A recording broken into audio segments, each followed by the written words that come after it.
Halo semua, jumpa lagi dengan saya Depri Saipullah. Timnas Indonesia kalah lagi lawan Irak. Ya, kekalahan lagi yang didapatkan melawan Irak. 4 kali beruntun kalau dihitung dengan Timnas U23. Tapi kita tidak perlu menyesali kekalahan itu. Yang perlu kita lakukan harus bangkit saat melawan Filipina. Tapi syaratnya Indonesia harus memperbaiki kesalahan.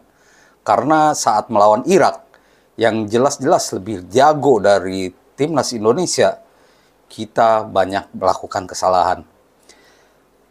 Kita flashback dulu sedikit pertandingan di 6 Juni 2024 itu ya. Di pertandingan yang digelar di Gelora Bung Karno ini sebenarnya berjalan cukup berimbang. Pada babak pertama, permainan berjalan dengan tempo yang cukup lambat. Mungkin cuaca panas cukup mempengaruhi permainan kedua tim. Irak juga tidak terlalu banyak melakukan umpan-umpan pendek, lebih banyak melakukan direct. Sedangkan Indonesia juga tidak mau terlalu menguras tenaga karena sepertinya kelelahan. Kita tahu bahwa seharusnya ini pertandingan digelar malam, tapi Sintayong sendiri yang memilih digelar pada sore hari. Ternyata fisik kita memang belum mumpuni ya lah ya. Kalau dilihat dari pertandingan itu, kita masih juga keteteran lawan Irak. Dan secara umum nyaris berimbang. Sayang sekali, peluang-peluang yang ada di babak pertama gagal dimanfaatkan oleh timnas Indonesia. Bayangkan saja, dari 3 peluang lah, setidaknya ada 2 peluang emas yang harusnya menjadi gol. Tidak berhasil mencetak gol, timnas Indonesia harus membayar mahal. Karena Irak lebih berpengalaman, mereka tenang, mereka tidak terbebani target, mereka sudah lolos, bermain dengan enjoy, dan kita malah membuang-buang peluang, dan itu langsung dibayar mahal. Irak sangat jeli mencari kesalahan timnas Indonesia. Pelatih Jesus Casas tahu betul bagaimana caranya membungkam Indonesia. Bahkan Ali Yasim dan beberapa pemain pilar seperti Muhammad Ali disimpan lebih dahulu.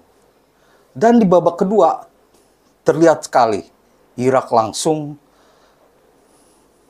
menyerang Indonesia dengan frontal. Nah, saat tertekan ini kita banyak melakukan kesalahan. Ya, tidak perlu disesali, termasuk blunder yang dilakukan oleh Jordi Amat dan juga Hernando Ari. Kesalahan itu lebih baik terjadi sekarang, dan kedepannya itu harus diperbaiki. Harus jadi pil pahit yang benar-benar diperbaiki. Jangan sampai, tobat sekarang tapi dilakukan lagi di laga berikutnya. Soalnya saat ini persaingan di grup F kualifikasi Piala Dunia 2026 kembali terbuka lebar. Vietnam dengan heroik mengalahkan Filipina 3-2. Itu artinya timnas Indonesia harus menang lawan Filipina. Dan peluang itu cukup terbuka karena kita bisa main dengan full team. Lawan Filipina kita mungkin lebih lengkap ya. Dalam artian memang Jordi Amat tidak main karena kartu merah. Tapi ada Jez yang disimpan. Sintayong sudah mengkalkulasinya, tidak mau ambil resiko. Dia lebih baik kalah sekarang tapi menang lawan Filipina daripada Jez kelelahan atau malah cedera. Dia lebih baik menyimpan J.I. Jazz, lalu ada juga Calvin Verdong. Peluang sangat terbuka. Dan pastinya Indonesia akan berusaha tampil lebih baik lagi dengan menyisakan waktu sekitar 5 hari lagi. Kita harus memaksimalkan persiapan dan pastinya lawan Filipina bukan hal mudah. Ketua Umum Erick Thohir pun menyebutkan begitu. Tapi dia tidak mau pemain down dan terlalu larut. Sintayong pun yakin bahwa para pemain memang mungkin 1-2 hari ini down ya, kecewa. Tapi dalam 3 hari ke depan, dia yakin pemain seperti Hernando akan melupakan kejadian di pertandingan melawan Irak. Ada hal menarik juga yang harus jadi pelajaran, yaitu kartu merah Jordi Amat.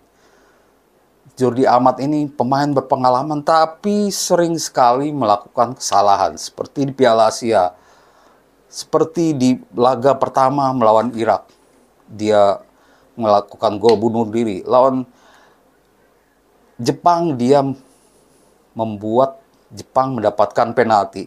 Sekarang pun dia terkena kartu merah. Ini harusnya jadi pelajaran pelik karena dia sudah terlalu sering. Padahal Jordi Amat bermain bagus.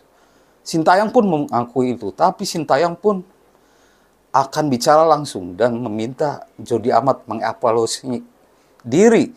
Kalau tidak mau berbenah, ini berbahaya.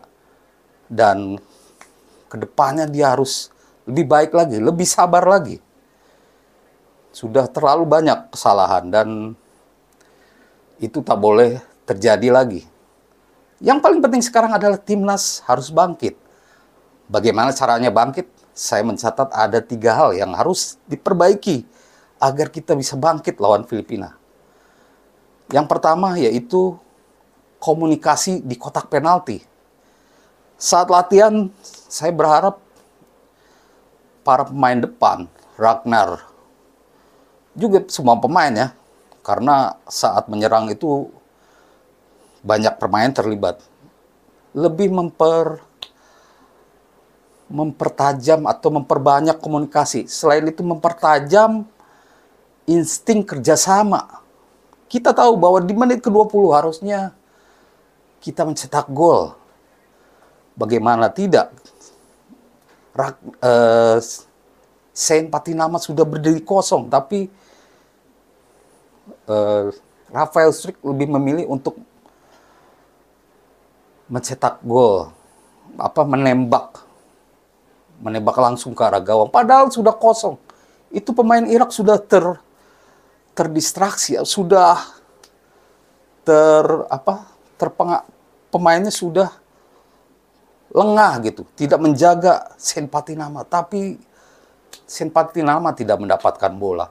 Di latihan beberapa hari berikutnya, Sintayong, utamanya pemain harus sadar, mempertajam lagi insting kerjasama ini, komunikasi ini. Kalau itu bisa dilakukan, saya yakin lawan Filipina yang ada di dasar klasemen, tapi bukan lawan mudah, saya yakin bisa mencetak gol. Kesalahan kedua yang harus diperbaiki oleh timnas Indonesia yaitu melakukan kesalahan di kotak penalti. Menurut saya, ke depannya, ini sudah sering terjadi. Kita sering melakukan kesalahan di kotak penalti sehingga berbuah kartu merah. Rizky Ridho, sekarang Jordi Amat, walaupun tidak berbuah penalti.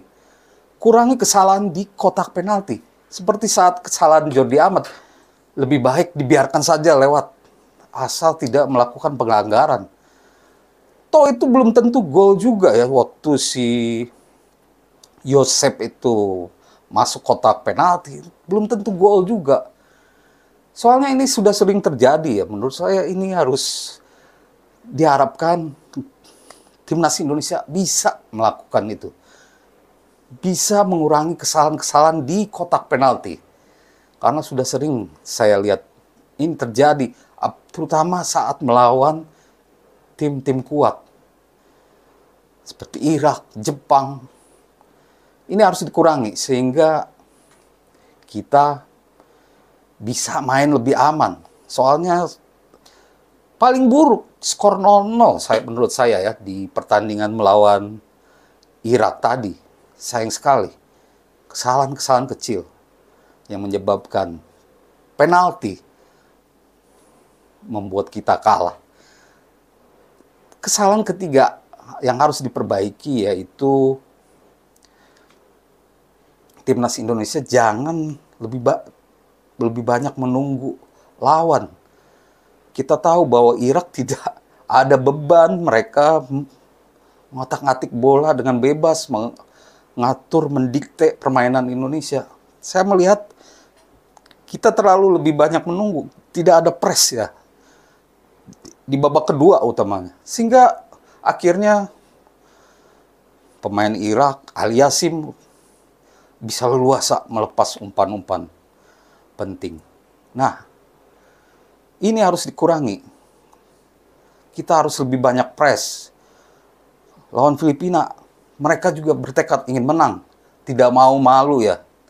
Tidak mau tak menang sekalipun di kualifikasi Piala Dunia ini. Walaupun mereka sudah tersisih. Dan mereka juga bilang begitu usai kalah dari Vietnam. Dan mereka bertekad menang. Ini bahaya. 3 kesalahan itu harus diperbaiki oleh timnas Indonesia. Sedangkan pemilihan pemain, ya menurut saya tidak ada yang salah dengan pemilihan pemain. Dan di laga melawan Filipina, kita lebih sempurna. Ada Jazz yang akan menjadi tambahan kekuatan yang lebih baik. Dan semoga kita bisa menang dengan skor telak kalau bisa, tapi 1-0 pun sudah cukup bagi kita. Dan tentunya tanpa memandang enteng Filipina. Demikian ulasan saya soal kekalahan timnas Indonesia dan bagaimana memperbaikinya di saat melawan Filipina. Semoga menjadi informasi yang baik untuk teman-teman semua. Terima kasih atas perhatiannya dan salam olahraga.